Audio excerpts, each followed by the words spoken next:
Preface. There comes a point in every thinking person's life when they pause, look around at the chaos and beauty of existence, and ask, what is the point of all this? The question isn't new. It's ancient. It has echoed across mountains, deserts, temples, and battlefields. From mystics to scientists, poets to monks, humans have always searched for something more, a hidden meaning, a deeper pattern, a final truth that ties everything together. And yet, generation after generation, the answers change, the language evolves, but the restlessness remains. We name this search many things: spirituality, awakening, God realization, moksha, science, self-discovery. But if we strip away the poetic wrappers, the search begins with a simple discomfort: not knowing. We don't know where we came from, or why. We don't know what happens after death. We don't know if there is a divine creator or if life is just a spontaneous explosion of chance. We don't even know who or what we truly are, beyond the stories, names, and roles we carry. And that knowing terrifies us. So we invent explanations. We create models. We give names to the nameless. We say soul, Atma, Brahman, consciousness, source, God. We write scriptures, build temples, follow masters, argue over truths, and dedicate our lives to systems of thought. All of it, just to avoid sitting in the raw space of not knowing. And then we take it further. We divide, defend, and die for those answers. We build religions and empires. We start wars over names we cannot define. We judge others based on the answers they accept or reject. The tragedy is not that we seek, but that we become imprisoned by our own explanations. But what if, and this is the invitation of this book, what if not knowing is not a problem? What if the most liberating truth is that there may never be a final answer? What if all the gods, philosophies, and spiritual maps are just echoes of our fear of emptiness? Beautiful echoes, maybe even useful ones, but echoes nonetheless? This book is not anti-spiritual. It does not mock the sacred.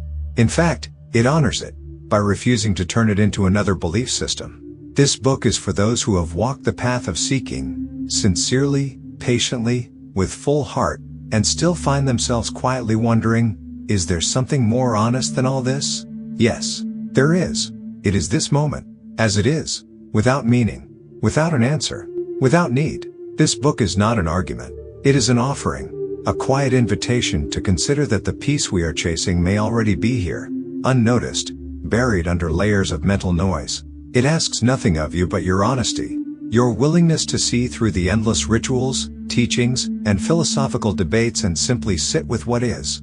It is a return, not to some ancient truth, but to the simplicity that was always here before we covered it with concepts. It is a journey back to what you knew as a child before language arrived, that life doesn't have to be explained to be lived, that wonder is possible without answers, that joy can arise without understanding. If you are tired of the search, welcome.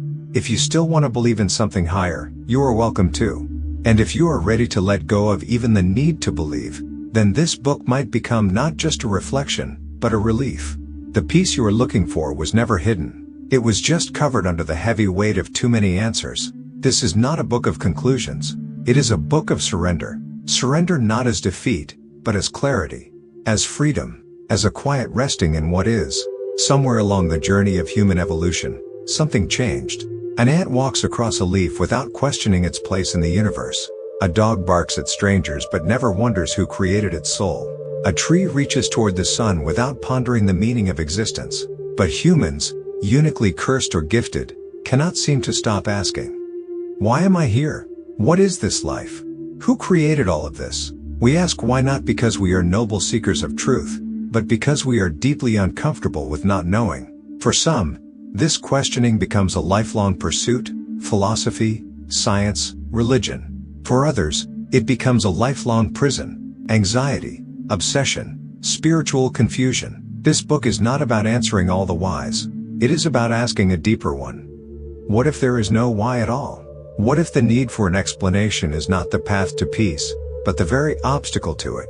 We've turned existence into a riddle when it might simply be a fact. We have made peace conditional upon understanding, while peace was always available in just being. This book is not anti-thought or anti-spiritual. It is anti-complication. It is for those who are exhausted by the endless climb and wonder if it's okay to just sit down, take a breath, and say, "This is enough."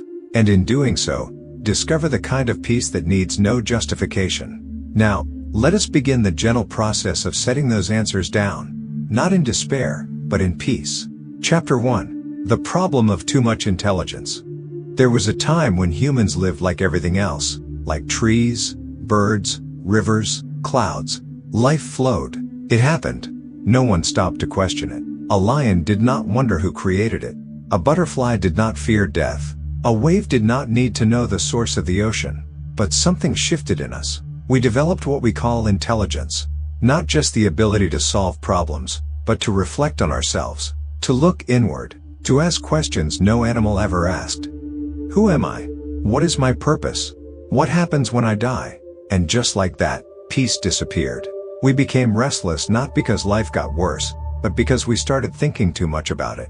We began living through ideas instead of through direct experience. We traded presence for interpretation. Life became not something to be lived, but something to be explained. We stopped experiencing and started labeling. We stopped listening to life and began speaking over it. We glorify this intelligence. We celebrate it in universities and temples. But what if it is a double-edged sword? What if our ability to ask infinite questions is not a mark of our spiritual depth, but a sign of our existential confusion? What if the cost of this so-called higher intelligence is that we can no longer sit with a flower without wondering if it symbolizes something? That we can no longer sit by a river without writing poetry about it instead of just listening to it? The ant doesn't meditate. Watch an ant. It lives. It works. It rests. It dies. It doesn't contemplate the soul. It doesn't write poetry about its loneliness. It simply is. So is it lesser than us? Or is it simply unburdened? Now imagine a child. Before language.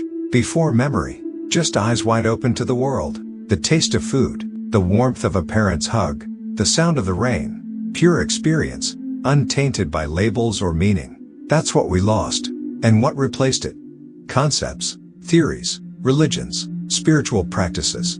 An endless library of interpretations trying to make sense of what was once just effortlessly real. What was once a direct contact with life became an abstract pursuit of understanding it. Even our happiness became indirect. We started saying things like "I need to be at peace" or "I am trying to be present." But the moment you try to be present, you are no longer present.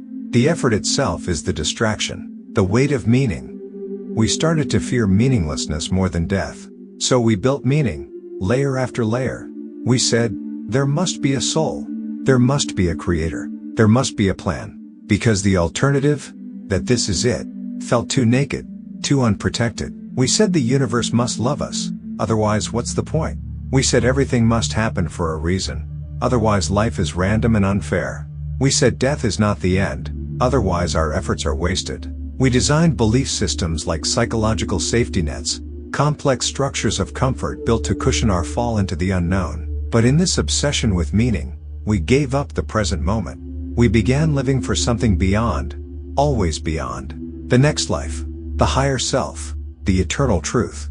Never now. We forgot how to live like the river flows, without questioning its source every second. We forgot that a moment doesn't have to mean something to be enough. A fever of the mind. The human mind is like a computer that never shuts down. Always analyzing, predicting, comparing, judging. It believes that if it just thinks enough, it will find peace. But thought can't give you what it constantly disrupts. Silence.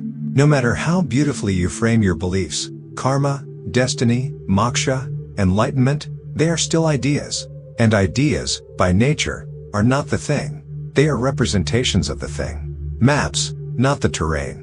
A map of food will never satisfy hunger. A theory of water won't quench thirst. This is not to insult our traditions. It is to point out that even the wisest words from the wisest sages are still fingers pointing at the moon, not the moon itself. The moment you begin worshipping the finger, you lose the moon. We are so addicted to thinking that even when we sit in meditation, our goal is not silence but achievement.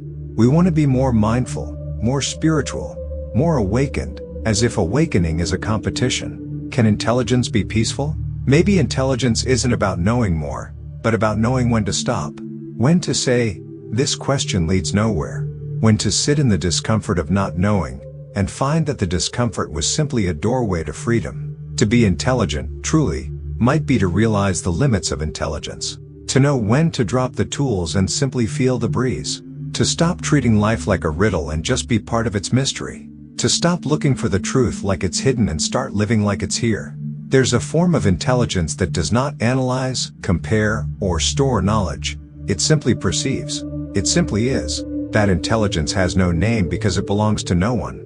It's what remains when the thinker disappears. What if the highest understanding is not an understanding at all, but a quiet return to being? A presence so simple that it needs no explanation. That presence is already here, beneath the noise of thought, behind the curtain of questions. It is the part of you that never asked a question in the first place. Let's pause there, not to analyze it, but just to feel it. Next, we will explore how we began building spiritual and philosophical systems, not out of clarity, but as a defense against this very unknown.